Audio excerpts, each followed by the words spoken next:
अदालतको बारेमा कांग्रेसले बोल्दैन भन्ने भ्रम नराखौं। अदालतमा भइरहेको विषयका बारेमा कांग्रेस त बोलिसक्यो।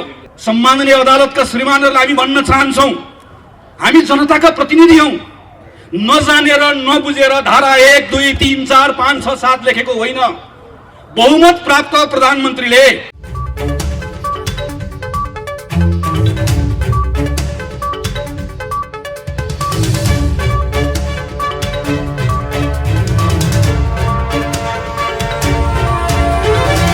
केन्द्रीय सदस्य आदरणीय उमाकान्त चौधरीज्यू, आदरणीय प्रदीप पौडेलज्यू, माननीय भीमसेनदास प्रधानज्यू, पार्टीको अन्य विभिन्न जिम्मेवारी निर्वाह गरिराख्नुभएका नेतागण, उपस्थित सम्पूर्ण साथीहरू, यहाँहरू सबैलाई हार्दिक अभिवादन। जय नेपाल। नेपाली कांग्रेस क्षेत्र नम्बर 6 का सभापतिज्यू लगायत साथीहरूलाई आज पवित्र दिनमा यति महत्त्वपूर्ण कार्यक्रमको आयोजना गरेर सहभागी हुने अवसर दिनुभयो, हार्दिक कृतज्ञता ज्ञापन गर्छु। माघ 16 गते आज शहीद दिवस। म सम्पूर्ण वीर शहीदहरूलाई नमन गर्दै श्रद्धाको फूल अर्पण गर्न चाहन्छु। नेपोलियन बोनापार्टको एउटा भनाइ छ, मृत्युको कारण के हो त्यसको आधारमा कोही शहीद हो कि होइन भनेर उसको निर्धारण हुन्छ। नेपोलियन बोनापार्टहरुको युगमा शहीदको परिभाषा यसरी लगाइदै गर्दा मृत्युको कारण ठिक थियो कि थिएन भनेर खोजिदै गर्दा मृत्युको कारण यदि कुनै पनि राष्ट्रको सिमानाको लागि थियो, सिमाना तन्काउन होस् वा बचाउन होस् थियो भने उसलाई शहीद हुन योग्य ठानिन्थ्यो। युरोप मात्र होइन, हामी एसियामा हेर्न सक्छौं, अमेरिकामा हेर्न सक्छौं, थुप्रै ठाउँमा यसरी नै शहीदहरू बनेका छन्, शहीदहरूको परिभाषा बनाइएको छ। हाम्रो सन्दर्भमा भने स्थिति त्यो रहेन। हाम्रो अगाडि 4 जना शहीदहरूको आज यहाँ तस्बिर छ। हाम्रो प्रेरणाको स्रोतलाई यहाँ राखेर आज हामी यो दिवस मनाउँदैछौँ। हामी 4 जना शहीदहरूले माघ 10 गतेदेखि 16 गतेसम्म 2007 सालमा शहादत प्राप्त गर्दै गर्दा होस् वा यसबाट प्रेरणा पाएर पछिल्लो समयसम्ममा हजारौं सपुतहरू जसलाई हामीले शहीद भनेर मानेका छौं, कसैले पनि शहादत दिएको नेपालको सीमाना रक्षाको लागि थिएन। हाम्रो सन्दर्भ नेपालको सीमानाका लागि थिएन। हामीसँग सीमाना थियो, तर त्यो सीमानाभित्र शासन गर्नेले तपाई र मेरो सान मान सम्मान खोजेकोले त्यही सीमानाभित्र हाम्रो सम्मानको लागि हाम्रा सपुतहरूले आफ्नो जीवन शहादत गरे, जसलाई आज हामी शहीद भनेर भन्दछौँ। पञ्चायतमा शहादत प्राप्त गर्ने होस् वा माओवादीको युद्धको बेलामा शहादत प्राप्त गर्ने होस्, सबै शहादत तपाई र मेरो सम्मानको लागि थियो, तपाई र मेरो शानको लागि थियो, तपाई र मेरो उज्यालोका निम्ति थियो। थोरैलाई उज्यालो भएर पुग्दैन, उज्यालो सबैलाई चाहिन्छ भन्नका निम्ति थियो। तपाई र मेरो स्वतन्त्रताको लागि थियो, तपाई र मेरो समानताको लागि थियो। शहीद गंगालाल, धर्मभक्त दशरथचन्द्र शुक्रराज त्यो दिन झुन्डिन वा गोली खान तयार नभएको भए आज रत्न पार्कमा न यो मञ्च बन्थ्यो, न तल तपाई बसेर थपडी बजाउन पाउनुहुन्थ्यो। तपाई र म आज उभिन पाएका छौं भने यस्ता सयौं सपुतहरूको रगतले त्यो आधार दिएको छ, त्यो प्रेरणा दिएको छ। 2007 सालमा आएको परिवर्तन पश्चात केही वर्षको संक्रमण पछाडि जब 2015 सालमा निर्वाचन भयो, त्यो निर्वाचन पछाडि जतिखेर पहिलो जननिर्वाचित सरकार बन्यो, त्यो सरकारले आफ्नो कार्यकाल पूरा गर्न पाएको भए, दरबारले अनावश्यक महत्त्वाकांक्षा नराखेको भए आज सायद नेपालमा संवैधानिक राजतन्त्र पनि रहन्थ्यो होला। आज हामीसँग 60 वर्षको संसदीय प्रजातन्त्रको इतिहास हुन्थ्यो। त्यो गर्विलो इतिहास मात्र हुँदैन थियो, हामीसँग बलियो लोकतान्त्रिक चेतना हुन्थ्यो, संस्कार हुन्थ्यो र संस्थाहरू हुन्थ्यो। हामीसँग भरपर्ने अदालत हुन्थ्यो, हामीसँग राम्रा विश्वविद्यालयहरू हुन्थ्यो होला, हामीसँग लोकतान्त्रिक चेतना पनि हुन्थ्यो, त्यसलाई बोक्ने संस्थाहरू पनि हुन्थ्यो। दरबारको महत्त्वाकांक्षाले 30 वर्ष खेर गयो। अहिले पनि कहिलेकाहीँ साथीहरू कहीँ आएको युवाहरू घुमेको देख्छु, राजा आऊ देश बचाऊ, राजा आऊ देश बचाऊ भनेर भनेको देख्छु। 30 वर्ष दरबारले यही ठाउँबाट एकल शासन गर्ने मौका पायो। दरबारका विरुद्ध जो बोल्थ्यो उसलाई अराष्ट्रिय करार गरिन्थ्यो। हाम्रा कैयन साथीहरू मारिए। प्रतिपक्ष विहीन राजनीति, 30 वर्षको स्थिरता, तर 30 वर्षपछि नेपालको अवस्था के रह्यो? पछाडि फेरि एउटा अवसर नेपालले पायो। गल्ती हामीले पनि गर्यौं, हामी पनि चुक्यौं। दरबारको फेरि षड्यन्त्र, माओवादीको अनावश्यक युद्धको दुस्साहस, यसले फेरि अर्को 10 वर्ष खेर गयो। 60-65 सालको आन्दोलन, त्यो आन्दोलनबाट आएको परिवर्तन, त्यसको व्यवस्थापन गर्न अर्को 10 वर्ष लाग्यो। र यत्रो लामो आरोह अवरोह पछाडि हामीले एउटा संविधान निर्माण गर्यौं। संविधान भनेको एउटा निर्जीव दस्तावेज मात्र होइन, अघि भीमसेन सरले संविधान देखाउनु भयो, यो संविधानमा हामी 600 मानिसले काम गरेका छौँ हो, यो संविधान यो जनआन्दोलनसँग जोडिएको छ हो, तर यो संविधान त्यो जनआन्दोलनसँग मात्र जोडिएको छैन, यो संविधान यो 4 शहीदसँग पनि जोडिएको छ। यो संविधान तपाईँ हामीले नचिनेकाहरू सयौं शहीदहरूसँग जोडिएको छ, किनकि स्वतन्त्रता र समानताको, मैले अघि पनि भने सिमानाको लागि होइन, तपाईँ र मेरो सिमानाभित्र, तपाईँ र मेरो सम्मानका लागि, तपाईँ र मेरो स्वतन्त्रता र समानताका लागि कयौं साथीहरू हाँसी हाँसी बलिवेदीमा चढे। त्यो लामो आरोह अवरोह पछाडि हामी अन्तिममा एउटा निष्कर्षमा पुग्यौं, त्यो निष्कर्षलाई दस्तावेजीकरण गर्यौं र हामीले एउटा संविधान निर्माण गर्यौं। यही संविधानमा टेकेर योभन्दा अगाडिको यात्रा अगाडि लिएर जाने हामीले उद्घोष पनि गर्यौं। त्यसैले यो संविधानलाई राम्रोसँग तपाईले निहालेर हेर्नुभयो भने त्यहाँ मृत अक्षर मात्र होइन, त्यहाँ तपाईले कहीँ कहीँ स्पन्दनहरू सुन्नुहुन्छ, शहीदहरूको आवाज सुन्नुहुन्छ, स्वतन्त्रताको लागि गरिएका ती आन्दोलनका छापहरू तपाईले त्यहाँ सुन्न सक्नुहुन्छ। त्यसैले आज त्यस कारणले गर्दा हामीहरू भनिरहेका छौँ, यो संसदको विघटन होइन, यो संविधानको विघटन। प्रधानमन्त्री केपी शर्मा ओलीले यो संविधानमा टेकेर घर बनाउने मौका पाउनुभयो। संविधान हामी सबैले हालेको जग हो, त्यो जगमा टेकेर घर बनाउनका निम्ति मौका पाउनुभयो। म त हेड मिस्त्री हो, मिस्त्रीहरूको नायक, मलाई 5 वर्षको निम्ति जिम्मा दिइयो, हातमा अस्त्र पनि दिइयो, तर शास्त्र नपढेकोले अस्त्र चलाउन जानेन, ढङ्ग पुर्याएन, घर बनाउन जानेन, घर बनाउन सकेन। घर बनाउन नजानेर घर बनाउन नसक्नेले मैले घर बनाउन सकिन, घर बनाउन जानिन भन्नुपर्नेमा दिएको अस्त्रको दुरुपयोग गरेर त्यही जगमा हान्न थाल्यो, त्यही जग भत्काउन थाल्यो। अनि वरिपरि रहेका आसेपासेहरू, धुपौरेहरूले प्रभु तपाईले गल्ती गर्नुभयो, तपाईलाई जिम्मा त घर बनाउन दिएको, तपाईलाई दिएको घनले तपाईले यसलाई इट्टा फोडेर माथि पर्खाल लगाउनु होला भन्ने ठानेको तपाईले जग भत्काउन थाल्यो भन्नुपर्ने ठाउँमा धुपौरे हेर्नुस् त, देशभरि प्रधानमन्त्री हिँड्नु भएको छ, क्या भत्काउनु भयो भनेर वरिपरि भएको तपाईले हेर्नुहुन्छ, थरीथरीका देख्नुहुन्छ। अनि प्रधानमन्त्रीलाई के लागिरहेको छ भने जसरी मेरो वरिपरि हिँड्नेहरूले मैले गरेको कदमको प्रशंसा गरिरहेका छन्, यसै गरिकन जनताले प्रशंसा गरिरहेका छन्। क्षमा गर्नुहोला प्रधानमन्त्रीजी, तपाईँ नेपाली जनताको अवमूल्यन गर्दै हुनुहुन्छ, अहिलेको युगको अवमूल्यन गर्दै हुनुहुन्छ। केही वर्ष पछाडि जब तपाईँ इतिहास बन्नुहुन्छ, त्यो बेलामा नेपाली जनताले तपाईलाई कसरी सम्झनेछन्, एकपटक आज राति बालवाटारमा सुत्दै गर्दा आँखा चिम्म गरेर एकपटक सोच्नुहोस्, तपाईलाई कसरी सम्झनेछ। तपाईलाई नेपाली जनताले यत्रो 50औं वर्षको आरोह अवरोह पछाडि एउटा संविधान निर्माण गरेर नयाँ युगको सुरुवात गर्ने मौका पाएको, अभूतपूर्व अवसर पाएको एउटा प्रधानमन्त्री जसको सनकको कारणले गर्दा सिङ्गो देशलाई दुर्घटनामा पुर्याइदिने एउटा पात्रको रूपमा तपाईलाई सम्झनेछ। तपाईलाई नेपाली जनताले केही पनि थाहा नभएको, तर मलाई थाहा छैन भन्ने थाहा नभएको एउटा अयोग्य पात्रको रूपमा तपाईलाई सम्झनेछ। तपाईलाई नेपाली जनताले सिङ्गो संविधानलाई विघटन गर्ने एउटा पात्रको रूपमा सम्झनेछ। तपाईलाई नेपाली जनताले जनताको मतको अपमान गर्ने एउटा पात्रको रूपमा सम्झनेछ। नेपालको इतिहासको पानाहरू लेख्दै गर्दा जनताको अधिकारको लागि लड्ने पात्रहरूको पानामा प्रधानमन्त्री केपी शर्मा ओलीको नाम लेखिने छैन। तपाईलाई कसैले पनि त्यो पाना पल्टाएर त्यहाँभित्र तपाईको नाम खोजे भने कसैले भेट्ने छैन। तपाईको नाम कहाँ लेखिनेछ? तपाईको नाम नेपाली जनताको अधिकार खोज्ने शासकहरूको पंक्तिमा लेखिनेछ। त्यसैले तपाईको बारेमा धेरै चिन्ता छैन, तपाईका धुपौरेहरूको बारेमा त केही भन्नु पनि छैन।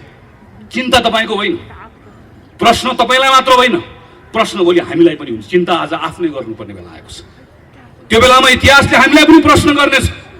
त्यो बेलामा नेपाली कांग्रेस के गरिरहेको थियो भनेर प्रश्न गर्नेछ। त्यो बेलामा नेपाली कांग्रेसले भन्न पाउँछ प्रधानमन्त्री केपी शर्मा ओलीको कदमलाई असंवैधानिक कदम हो भनेर ढक्क उभिएर बसेको थियो भनेर भन्न पाउँछ। तर भन्न पाउने हक र अधिकारलाई हाम्रै केही साथीहरूले अल्मलाइदिनु भएको छ कि लड्डु कांग्रेसहरू मैदानमा आउनु भएको छ। यो हातमा पनि लड्डु, त्यो हातमा पनि लड्डु। लड्डु कांग्रेसहरूको कारणले गर्दा आज कांग्रेसमाथि नै प्रश्न उठेको छ। यो प्रश्नलाई पनि भोलि उठ्न नसक्ने गरिकन थेचारेर हामी अगाडि बढ्नुपर्नेछ। यो नेपाली कांग्रेस पार्टी हो जसको नेता बीपी कोइरालाले मोहन शमशेरको अगाडि उभिएर भन्नुभयो, जतिखेर मोहन शमशेरले भने तिमी बाहुनको छोरा भएर गद्दीमाथि आँखा लगाउने? बिपी कोइरालाले उभिएर भन्नुभयो, महाराज पूर्वमा लेखेर शासन गर्ने दिन गए। त्यो पार्टीको कार्यकर्ता हो हामी। 30 वर्ष पञ्चायतमा दुर्गानन्द झादेखि योगेन्द्रमान शेरचनसम्म एकचोटि निवेदन लेखेको भए, एकचोटि लेखेको भए मन्त्री प्रधानमन्त्री हुन पाउँथे। झुन्डिए, गोली खाए, मन्त्री प्रधानमन्त्री बन्न कोही पनि तयार भएन। एउटा चुनावको हिसाब किताब गरेर बस्छौँ हामी। चुनाव जित्ने कुरा एउटा राजनीतिक दलले सोच्नु हुँदैन होइन। तर के एउटा चुनाव जित्ने वा हार्ने कुरा मात्रैका निम्ति नेपाली कांग्रेस पार्टी बनेको? आज खेल मैदानमा जाँदै गर्दा अर्कोपट्टिको मैदानमा भएका खेलाडीहरू आफै एकअर्कालाई हान्दैछन्। आफै एकअर्कालाई हान्दै गर्दा कोही लडेका छन्, ढलेका छन्। गोल हान्न सजिलो हुन्छ भन्ने तपाईँलाई पनि लागेको छ, मलाई पनि लागेको छ। तर गोल हान्न सजिलो हुन्छ भन्ने लाग्दै गर्दा यति त ध्यान पुर्याउँ, खेल मैदान रहेन गोल हान्नुला। खेल मैदानै रहेन भने गोल कहाँ गएर हान्ने हो? अनि त्यो खेल मैदान राख्ने पद्धतिका निम्ति लडेर आएको कांग्रेस होइन यो।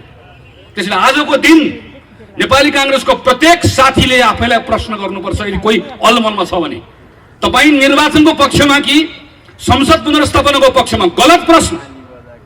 तपाईँ संविधानको पक्षमा हो कि होइन? प्रश्न यो।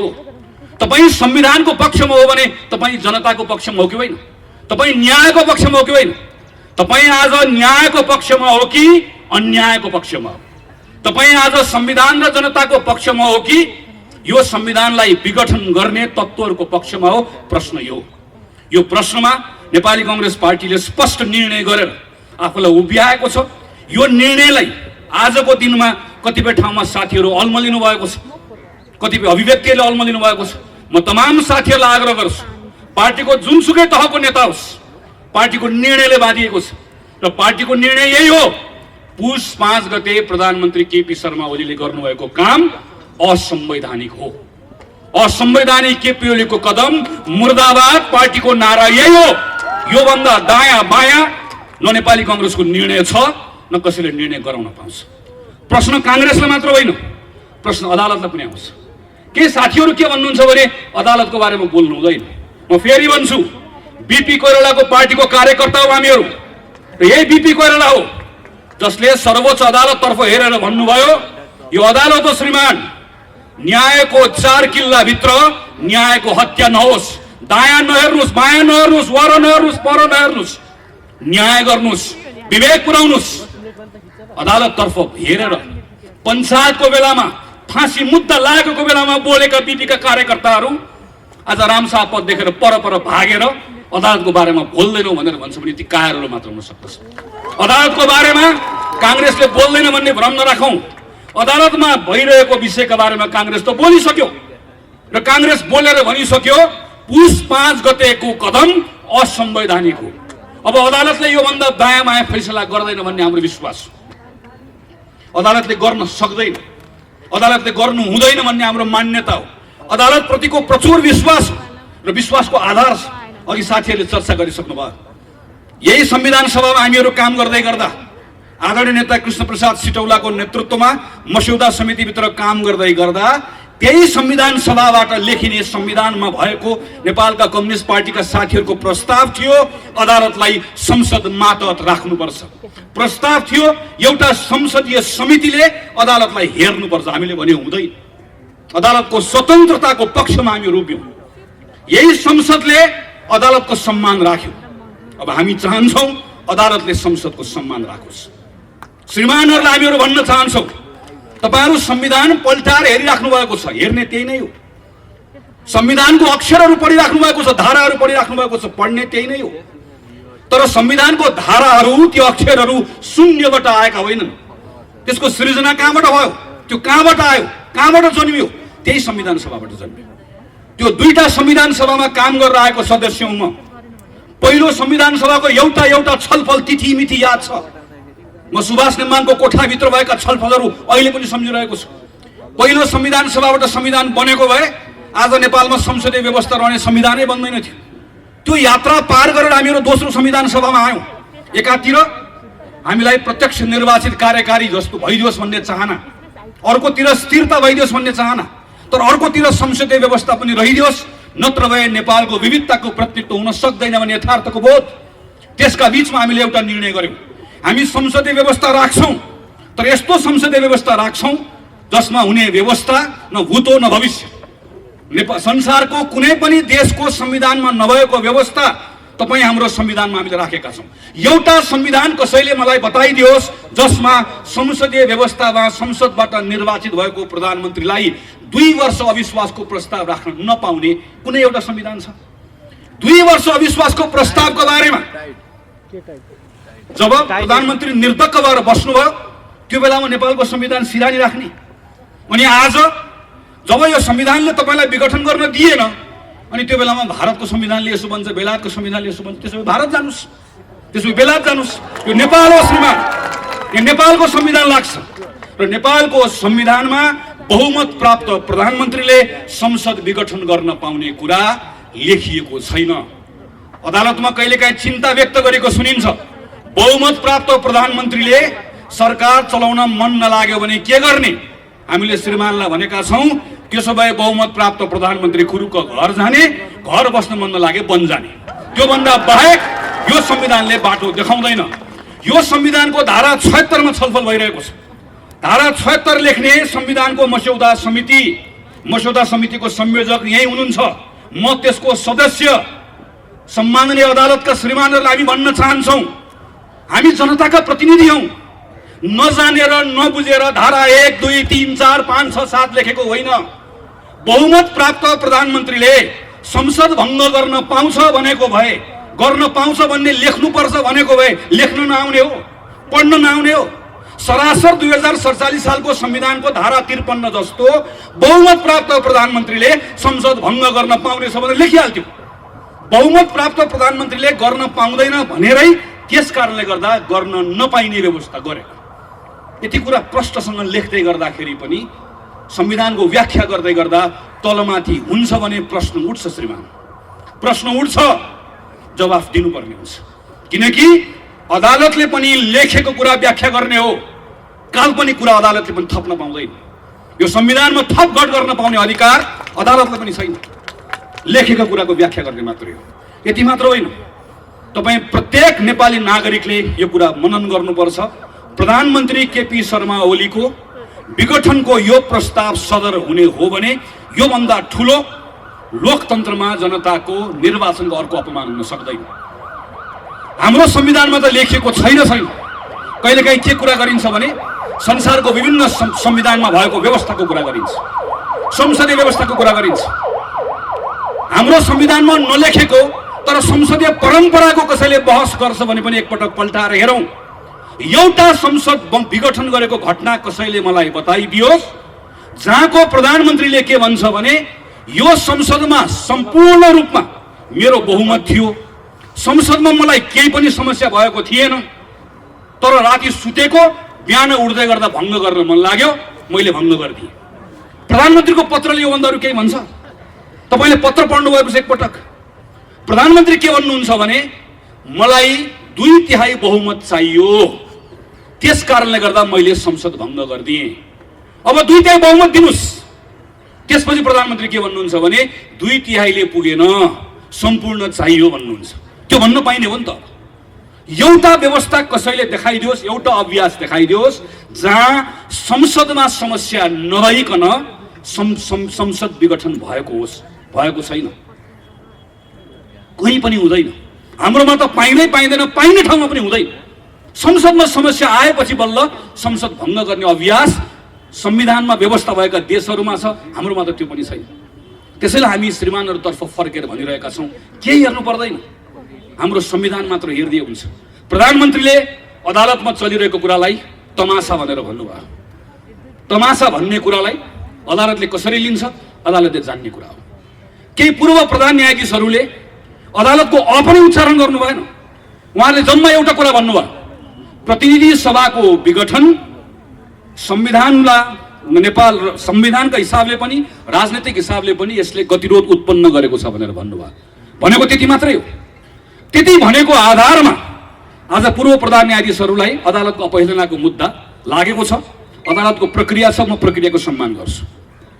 र मलाई विश्वास छ अदालतले यसलाई दुधको दुध पानीको पानी गर्छ। तर एउटा कुरा सम्झाउन चाहन्छु, केवल राजद्रोहको मुद्दा लागेको थियो मलाई। यही अगाडिपट्टि नागरिक आन्दोलन भएको थियो। देवेन्द्र राज पाण्डे र कृष्ण पहाडीले नेतृत्व गर्नुभएको नागरिक आन्दोलनमा यहाँ नारा लगाएको बहानामा राजद्रोहको मुद्दा लागेर हिरासतमा थिए। म माथिको मुद्दामाथि बहस चलिरहेको थियो विशेष अदालतमा। विशेष अदालतमा बहस चल्दै गर्दा थुप्रै युवा साथीहरू अदालतमा आउनुभयो, अदालतको परिसरमा छिर्नुभयो, तलबाट नारा लाग्न थाल्यो, ज्ञाने चोर देश छोड। र त्यही बेलामा मेरो पक्षमा बहस गर्दै गरेका वकिलहरूले भन्नुभयो, श्रीमान एकछिन अदालतमा मौनता चाहन्छु, श्रीमान एकछिन कोही नबोलिदिनुहोस्। कोही बोलेनन्। पछि भित्र युवाहरू भित्रै पसे, नारा लगाउँदै गए, अझ स्वर ठुल्ठुलो हुँदै गयो। अनि मेरो पक्षको वकिलहरूले भन्नुभयो, श्रीमान मेरो पक्षलाई आज जुन आरोप लागेको छ त्यो आरोपको आधारमा तपाईँले आज यसलाई राजद्रोही भन्ने हो भने ती राजद्रोहीहरू त अदालतमा आइसके, यी सबलाई राजद्रोही तपाईँले भन्नुपर्छ। अब कतिलाई राजद्रोही भन्नुहुन्छ भनेर भनेको म सम्झन्छु। आज संविधानमा नलेखिएको संसद विघटन गरेको कुरा गलत हो भनेर कसैले भन्दै गर्दा, नेपालको प्रधानमन्त्रीले विधिको शासनमा विश्वास गर्नुहुन्न, सेटिङको शासनमा विश्वास गर्नुहुन्छ भनेर कसैले भन्दै गर्दा अदालतको अपहेलनाको मुद्दा लाग्छ भने अपहेलनाको मुद्दा हामी सबैलाई लगाइयो श्रीमान। हामी सबैले त्यो मुद्दा खेप्न तयार छौँ। न्यायको पक्षमा बोल्दै गर्दा अदालतको अपमान हुँदैन। हामी अदालतको मान बढाउन चाहन्छौँ, अदालतको शान बढाउन चाहन्छौँ। सर्वोच्च अदालत भन्ने नाम संविधानले दिएको, तर सर्वोच्च अदालत प्रतिको सर्वोच्च विश्वास अदालतले आर्जन गर्नुपर्छ, न्यायबाट आर्जन गर्नुपर्छ, फैसलाबाट आर्जन गर्नुपर्छ, न्याय गरेको देखिनुपर्छ। त्यसका निम्ति हामीहरू बोलिरहेका छौँ। कतिपय साथीहरू भन्नुहुन्छ आज हामी नेपाल कम्युनिस्ट पार्टी दुईटा हुँदै गर्दा कुनै एउटाको पक्षमा नबोलौँ, कुनै अर्कोको पक्षमा नबोलौँ। मलाई यसमा अल्मलिनु पर्ने कारण केही पनि छ भन्ने लाग्दैन। कम्युनिस्ट पार्टीका साथीहरू दुईतिर अहिले फर्केर बस्नु भएको छ। एउटाले एउटाको वस्त्र उतार्नुहुन्छ ल भन्नुहुन्छ, ल आज मैले उतारिदिएँ। अर्कोले भन्नुहुन्छ उसले एउटा उतारे मैले दुईटा उतारिदिएँ। उतार्दा उतार्दै केही दिनपछि दुवै थरीहरू सर्वाङ्ग नाङ्गिसके पछाडि तपाईँ हामीले कोहीले पनि उहाँहरूलाई हेर्न सक्दैन। र त्यो बेलामा नेपाली जनता आफैले भन्नेछन् हामीलाई को सक्कली को नक्कली थाहा छैन, तर हामीलाई सक्कली कम्युनिस्ट पनि चाहिएन, नक्कली कम्युनिस्ट पनि चाहिएन। हामीलाई तातेको कम्युनिस्ट पनि चाहिएन, हामीलाई सेलाएको कम्युनिस्ट पनि चाहिएन। हामीलाई गड्याङ गुडुङ गर्दै आउने उत्तौलो खरे जस्तो कम्युनिस्ट पनि चाहिएन। हामीलाई जमेर गनाएको पोखरी जस्तो गनाएको कम्युनिस्ट पनि चाहिएन। हामीलाई यो पनि चाहिएन, हामीलाई त्यो पनि चाहिएन। नेपाली जनता आफैले भन्नेछन्। हामी यहाँ छौँ भनेर लेखेर बस्नुभएका साथीहरूलाई नेपाली जनता आफैले प्रश्न गरिरहेका छन्। हिजो नेपाली कङ्ग्रेसका साथीहरू संसदमा सडकमा राष्ट्रपति रानी जस्तो हुन खोजिबक्स्यो भनेर भन्दै गर्दा तपाईँहरू कहाँ हुनुहुन्थ्यो? हिजो संसदमा उपसभामुख पनि चाहियो, होइन भने संवैधानिक परिषदमा प्रधानमन्त्रीले दादागिरी गर्नुहुन्छ भन्दै गर्दा तपाईँहरू कहाँ हुनुहुन्थ्यो? हिजो निर्वाचन आयोगमा स्वतन्त्र मान्छे लिएर जाउँ भन्दै गर्दा तपाईँहरू कहाँ हुनुहुन्थ्यो? आज चुनाव चिन्ह मलाई दियो, म यहाँ छु भन्दै गर्दा तपाईँहरू कहाँ हुनुहुन्थ्यो भन्ने प्रश्न तपाईँ हामीले गर्नु पर्दैन, आम जनताले गरिरहेको प्रश्न छ। हामी यसमा अल्मलिनु पनि पर्दैन, किनकि आजको मूल प्रश्न यो होइन। आजको मूल प्रश्न संविधान माथि भएको घात हो। आजको मूल प्रश्न संविधान विघटन गरिएको विषय हो। आजको मूल प्रश्न संविधानलाई ट्र्याकमा फर्काउने कुरा हो। आजको मूल प्रश्न व्यवस्था जोगाउने कुरा हो। म खास गरिकन नौजवान साथीहरूलाई म अनुरोध गर्न चाहन्छु। 48 सालमा 9 कक्षामा पढ्थे, 46 सालको बेलामा प्रदीपजी हामीहरू एउटै विद्यालयमा भक्क स्कुल पढ्दै थियौँ। ठुलो परिवर्तन भयो। परिवर्तनपछि सब ठिकठाक हुन्छ भन्ने लाग्यो।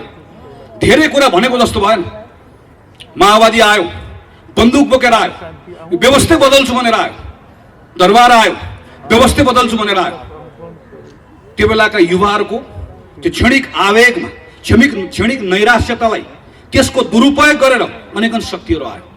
तर त्यसले हाम्रो पुस्ता खायो, हाम्रो एउटा जेनेरेसन गयो। यो बेलामा तपाईँको रिस पार्टीसँग हुन सक्छ, तपाईँको रिस नेतासँग हुन सक्छ। रिस उठ्यो पार्टी फेरिदिनुहोस्, रिस उठ्यो नेता बदल्नुहोस्, तर पद्धति बदल्ने कुरामा साथ कसैले पनि नदिनुहोस्। यो पद्धति बदल्ने भत्काउने कुरा फेरि एकपटक सुरु भयो भने अर्को 20 वर्ष जान्छ। लेखेर राख्नुहोस्, गनेर राख्नुहोस्।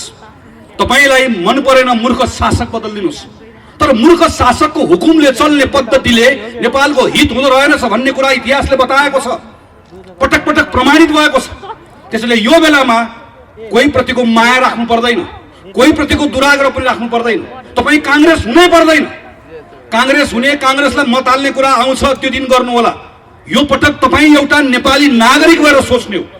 तपाईले यो पटक तपाईले नेपालको भविष्यको बारेमा सोच्ने हो। यो बेलामा तपाईँ बोल्ने जसरी गङ्गालाल 22 वर्षको उमेरमा एउटा युवक भोलि गएर तपाईँ र मैले उज्यालो देख्न पाउला कि नपाउला भनेर बोले मात्र होइन गोली खाए। तपाईँ आज तपाईका लागि, तपाईको भविष्यका लागि, हाम्रो देशका लागि, हाम्रो भविष्यका लागि बोल्न तयार हो कि होइन? बाहिर मैदानमा आउन तयार हो कि होइन? त्यसैले म एउटै कुरा भनेर आग्रह गरेर टुङ्ग्याउन चाहन्छु। विनोद विक्रम केसी, कवि विनोद विक्रम केसीको कवितालाई थोरै मैले आफ्नो हिसाबले बनाएको छु। टाउकोमा लाठी खान तयार रहनुस्, टाउकोमा लाठी खान तयार रहनुस्, ढाडमा बुट खान तयार राख्नुस्।